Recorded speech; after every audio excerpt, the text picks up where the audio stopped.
kamu apa kabar? Pasti baik-baik aja kan? Kenalin, aku Elbrana. Mau nanya nih, di rumah tuh kamu sering main-mainan apa? Mainan ya, bukan game yang ada di smartphone. Coba kamu komen di bawah mainan-mainan yang kamu miliki di rumah. Kalau Elbrana sering banget mainan Lego dan juga mobil-mobilan pas masih bocil. Tapi pernah gak sih kepikiran kalau semisal mainan-mainanmu di rumah tuh bisa hidup atau bahkan terbuat dari manusia asli? Astaga, pasti ngeri banget dong. Karena nyatanya game terkenal yang baru-baru ini rilis, Poppy Playtime Chapter kedua, mengangkat isu mainan hidup yang rupanya dibuat dari manusia asli. Kemarin Elbrana sudah bahas alur cerita lengkap beserta beberapa teori mengenai game ini. Tap tombol di atas deh untuk nonton videonya biar kamu gak bingung lagi. Karena di video kali ini aku akan membahas seluruh karakter mainan yang ada di Poppy Playtime Chapter kedua. Mulai dari yang sering muncul, tergeletak di gudang, tidak terpakai, hingga papan dekorasi karakternya. Elbrana juga akan menyelidiki lebih dalam mengenai masa lalu masing-masing mainan tersebut. Pastikan kamu like video ini sekarang juga ya, karena jika sudah tembus 10.000 likes, Elbrana janji akan menunjukkan penampakan Mommy Longlegs di dunia nyata. Dan seperti biasanya, kalau ini murni konten hiburan, seluruh hal yang aku jelaskan di video ini murni berdasarkan analisis pribadi dan juga teori-teori yang beredar di internet. Aku tetap serahkan sepenuhnya ke kamu, boleh setuju, boleh juga tidak. Yang pertama, tentu saja antagonis utama dalam game ini, yakni Mommy Longlegs. Dia merupakan salah satu maskot Playtime-ku yang wujudnya mirip laba-laba berwarna merah muda dengan wajah wanita keibu-ibuan. Tubuhnya terbuat dari karet yang mampu di-stretch dengan sangat panjang dan fleksibel. Dari catatan yang kita temukan di dalam game, ternyata mainan ini merupakan eksperimen 1222 dengan subjek korban Mary Payne. Dia merupakan sosok karyawati yang baik hati dan menyayangi setiap anak yang berkunjung ke pabrik. Setelah tahu akal busuk Elliot Laswig serta para peneliti untuk menjadikan anak-anak polos tak berdosa itu sebagai kelinci percobaan, dia pun melawan mereka. Namun naas, Mary Payne mendapatkan surat deportasi hingga menyebabkannya menjadi korban dari eksperimen gila Elliot Laswig. Astaga, kasihan banget ya.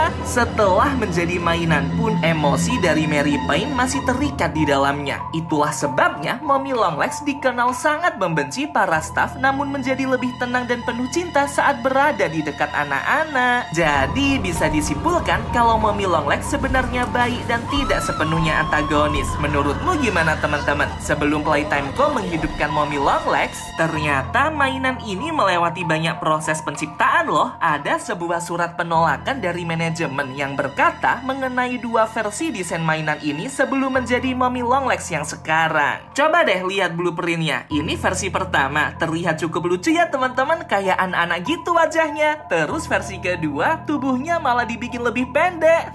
Alasan kedua versi ini ditolak karena bentuknya kurang seperti ibu dan kurang sederhana sehingga tidak mudah untuk diingat. Selain musuh utama, ada banyak loh mainan-mainan yang menjadi teman dari Mommy Longlegs di game ini. Ingat gak kalau dulu Elbrana pernah bahas misteri seluruh mainan teman Hagiwagi di chapter pertama? Coba deh tonton video itu juga. Tap tombol di atas biar kamu gak penasaran. Sekarang aku akan coba untuk bahas satu persatu mainan-mainan yang menjadi teman Mommy Longlegs ya. Salah satunya ada Bron the Brontosaur, figur mainan dinosaurus gendut berwarna merah kecoklatan yang rupanya muncul secara jelas di chapter kedua ini. Dapat ditemukan di gudang terbengkalai pabrik dengan bercak darah yang mengerikan. Bisa dipastikan kalau dia juga hasil eksperimen dari korban manusia yang tidak diketahui karena ada bercak darah di tubuhnya. Namun kesadarannya belum diaktifkan. Yang bikin ngeri tuh suara dari papan dekorasi Bron. Ada salah satu voice yang berkata, coba tebak dinosaurus apa yang paling menyeramkan. Dan Bron juga menjawab, aku, sambil tertawa mengerikan. Ya ampun, merinding banget. Kira-kira siapa ya orang yang berada di dalam mainan Bron ini? Selanjutnya ada Daisy atau Marionette, sebuah figur mainan berwujud bunga berpetals putih yang muncul di trailer chapter kedua kemarin. Namun secara misterius keberadaannya kini digantikan oleh Bunzo Bunny pada permainan Musical Memory.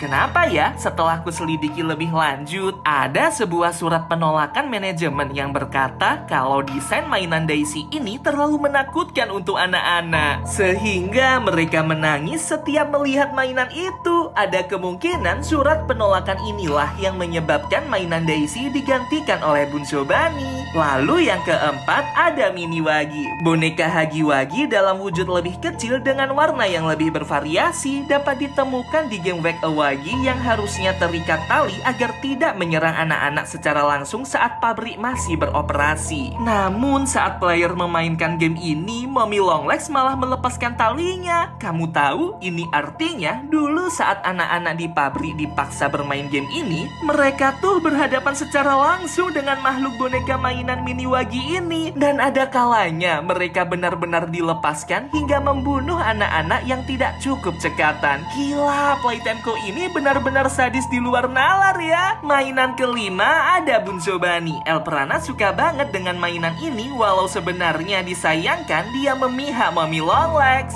Dapat ditemukan di permainan Musical Memory. Jika player gagal menyelesaikan game ini, Bunso Bunny akan menyergap dari atas dan membunuhmu dengan kedua simbolnya. Sepintas mirip ya dengan karakter Jolly Chipmunky di Toy Story, cuma bedanya Banjo adalah karakter kelinci. Di papan dekorasinya, Bunso Bunny berkata selamat ulang tahun saat kita menekan tombol merah. Nah, yang bikin serem adalah fakta mengenai mainan ini yang mendadak ditemukan bersimbah darah. Tuh, kelihatan nggak teman-teman? Ngeri banget kan? Beberapa player bersaksi pernah melihat sosok Banjo ini tergeletak mati di beberapa lokasi tepat seusai game Musical Memory. Ada dua spekulasi mengenai hal ini. Pertama, Bunso dibunuh oleh sosok tangan besi berkarat yang ada di akhir game ini. Atau kedua, Bunso dibunuh oleh Mommy Longlegs karena dianggap telah gagal mengalahkan kita di permainan Musical Memory. Ini juga dibuktikan dengan beberapa lokasi Bunso yang diselimuti jaring laba-laba, serta Mini Wagi yang digantung tepat di atas atap.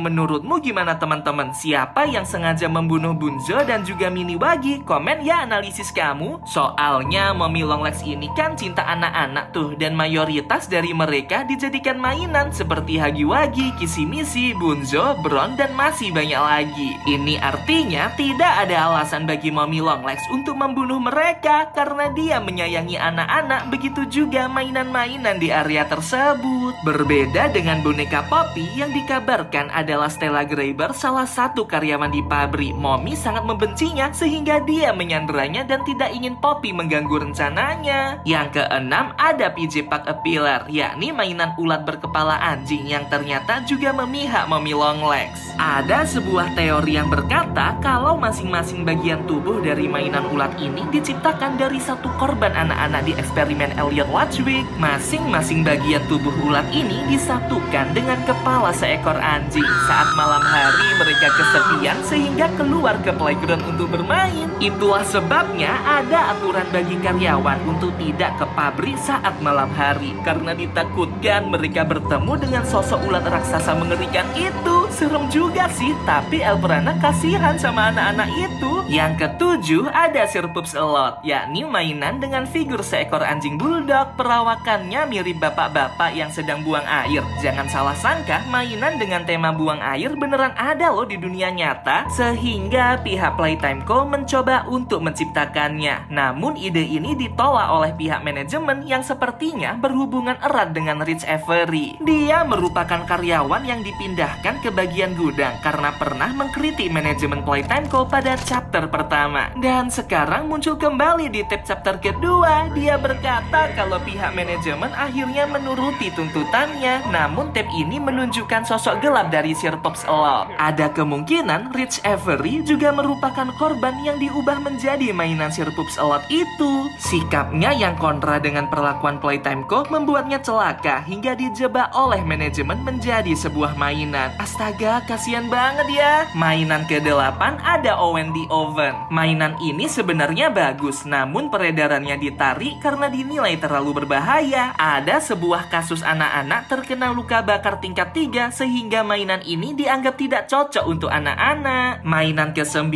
ada Kick Me Paul, yakni boneka pelasi berukuran sedang yang sepertinya dibuat untuk dapat ditendang oleh anak-anak. Namun konsep ini kurang menarik sehingga pihak manajemen menertawakannya serta menolak mainan itu untuk diedarkan.